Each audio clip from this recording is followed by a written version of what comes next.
joining us today for another episode of What's Your Why Wednesday. Today, I am here with the fabulous Kim Clancy. She is the broker owner of Mindful Mortgage Group. Okay, Kim. Now, the majority of us came into this wonderful mortgage industry by accident, but we stay in this industry because it's tied to our personal and professional why. Kim, please share with us, what is your why? Well, hi, Laura. Thanks for having me.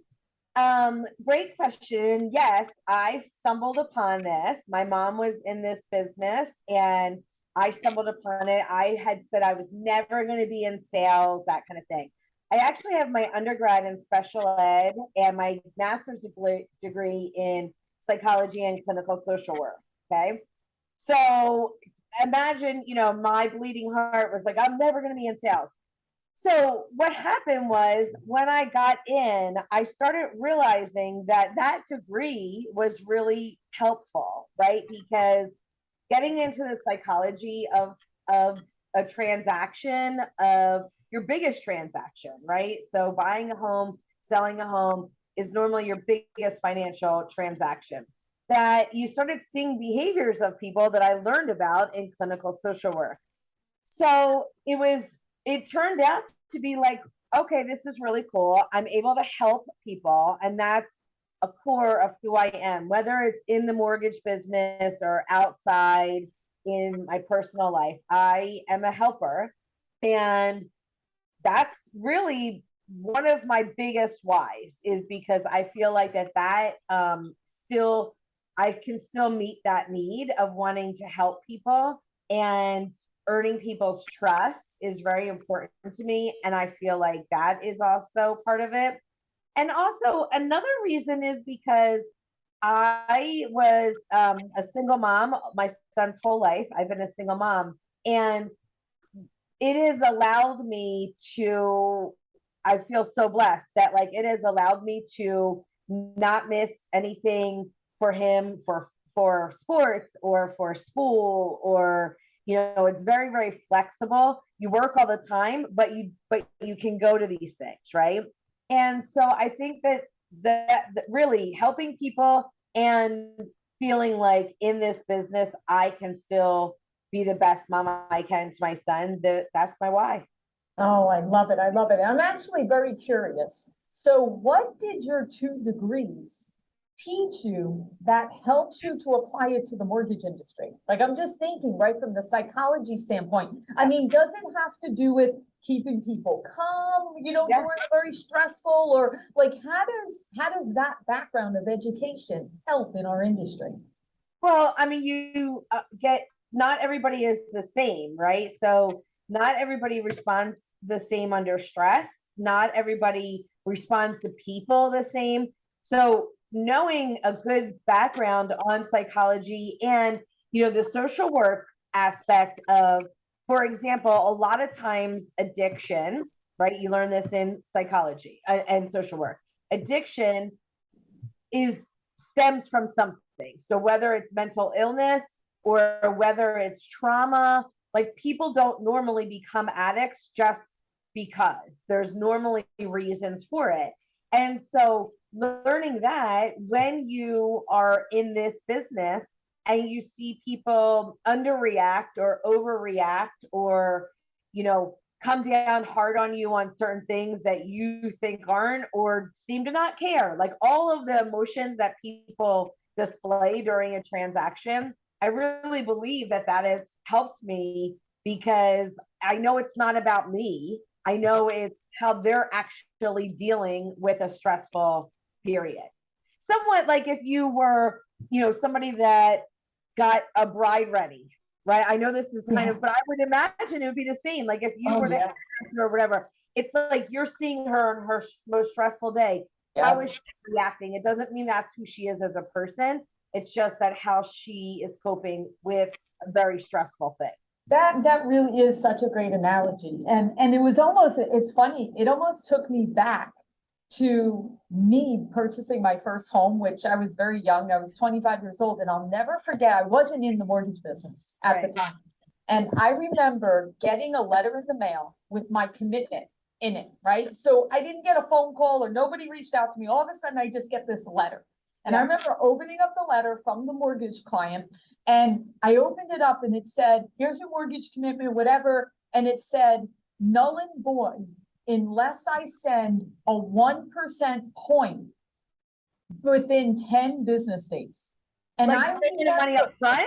Swear to God, I'll never forget this, right? So here I am, I'm 25 years old. I barely have any money. I'm getting an FHA loan. And I remember sitting on the floor in my living room crying, going, where am I going to come up with this 1 point that if I don't have it within 10 days, I'm null and void in my commitment? Oh my And I God. remember calling my mother saying, Mom, can I borrow? Like, I need this money because otherwise, now, no explanation of what this is. Nobody called to explain. No one told me I was going to be charged at this point. Like all this stuff. Now you got to remember, this was before all these laws are now in place. Right. But picture, right, the state that I was in as this, I was traumatized. And now for me, all these years later, that's one of the reasons why I love the mortgage industry now, because it's so much better than back then.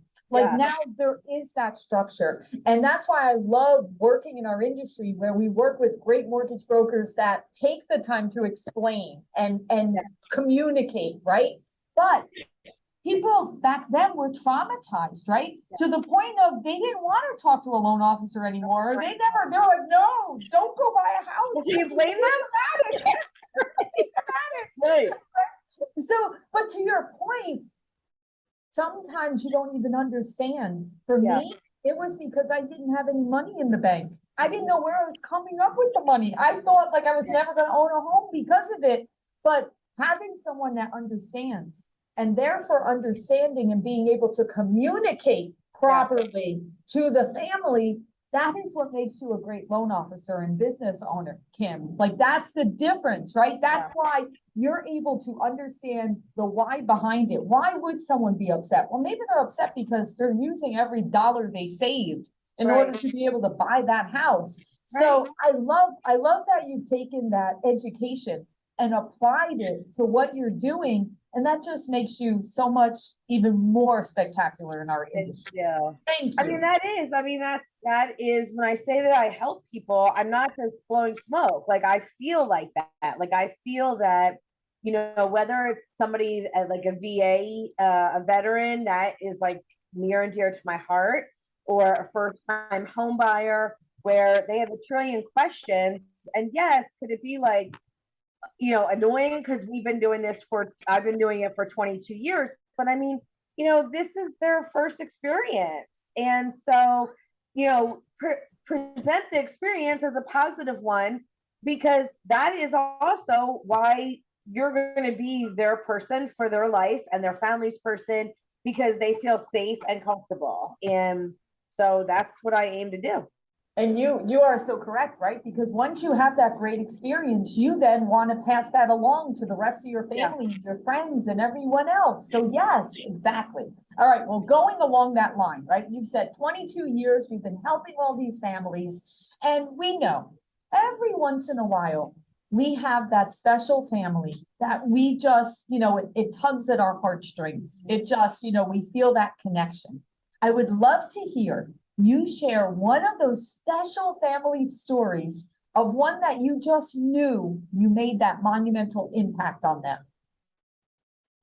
So unfortunately, the one family story, you know, is kind of tough because it was somebody that was passing away. And and he was a veteran, and they were selling their house, and he wanted to make sure that he bought his wife a new house prior to him passing away. But I realized in that transaction that that was 12 years ago, and I still am in communication with his wife. Wow. You know, I was, not that this is like, oh, that's crazy, but I was asked to come to the funeral for him. And I think that, you have those moments where you're like, if I was kind of a jerk, right? Or like I wasn't as patient, or like I went to their house for everything, like I was not like, what do you mean you can't fax this in or scan it in? I mean, then it was fax, right? But what do you mean you can't do that? It was like, I know that I went above and beyond, but I know that like in his last, it ended up being weeks. Wow. It was like, that was like, he died knowing that he did something for his wife that he wanted to do and needed to do. And that I felt that I contributed to the easiness of that. And so that is one of those transactions that, like I said, that sticks out, right? Because I know without a doubt that I made his last few weeks more bearable. I know that without a doubt. And that's pretty cool, right? I mean, not cool in that way, but it's like, No, but special, so special, Yeah. right? Because, I mean, it's hard enough, Yeah. to do something like that, but we all know that was weighing on him, right? That was something that he had, that burden that he wanted to have peace with, right? He wanted to have that peace.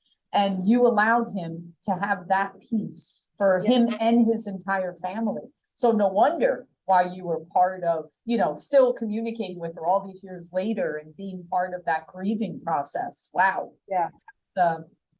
That's really impactful. That's for sure. Wow.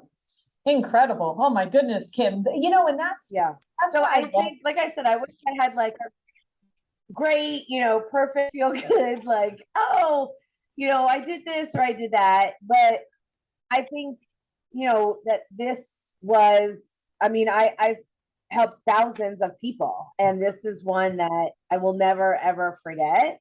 And so grateful that I was able to walk that path with them. Exactly. I love it. I love it. Okay. So you've been doing this for a long time. You have so many insights and clear perspective to share with others. What we'd love to hear is if you were going to give a piece of advice for someone new coming into the industry, what's a few things that you've learned in your career that were like, make sure that you know this, do this, or think about this? What would you say? So this is actually pretty easy because I say this to a lot of people because I do a lot of podcasts, be community based, right? So I'm very active in my community, but I am the kind of person that, I mean, I went to the chiropractor this morning and I was really sitting there, two past clients walked into the chiropractor, right? So it's constantly like that. So I'm always asked a lot of questions about that and, community building. Yep. And here's what I would tell somebody new coming in is that you have to find your thing, right? So I think that we see all these webinars and see all these podcasts, and then we're like, oh my gosh, are we not doing this? Are we doing that? Are we, we hitting our CRM? Are we not doing, right? All the things. And I think that my biggest thing I would tell people is find your thing. If you don't like to call internet leads, don't take internet leads. If you don't like to do community events because you're an introvert and it's not something that you like out, then don't do that. You know what I mean? Like there's plenty of things that you can do to build your business, that you have to find the thing that you're passionate about, not that I am, or not that you are, Laura, or not how I'm successful or how you are. Sure, we can take tidbits of everything from people, but you have to find what you're passionate about, or you're not going to succeed in it because it's not really what you love doing. So that really is my biggest takeaway. And even, I'll watch Tony Robbins, or I'll do my 2020 coaching or any of the things. And it's like, I don't dump all of the eggs in that basket of one thing because, yes, 2020 might teach me time management, but I also know that like when I am doing a face to face with somebody, I talk a lot longer than what I should talk. It's just who I am. I'm not going to like beat myself to a pulp about it. It's who I am. So I alter my business around what makes me happy. You know what I mean? So that would be my suggestion that I would say, like, find your thing.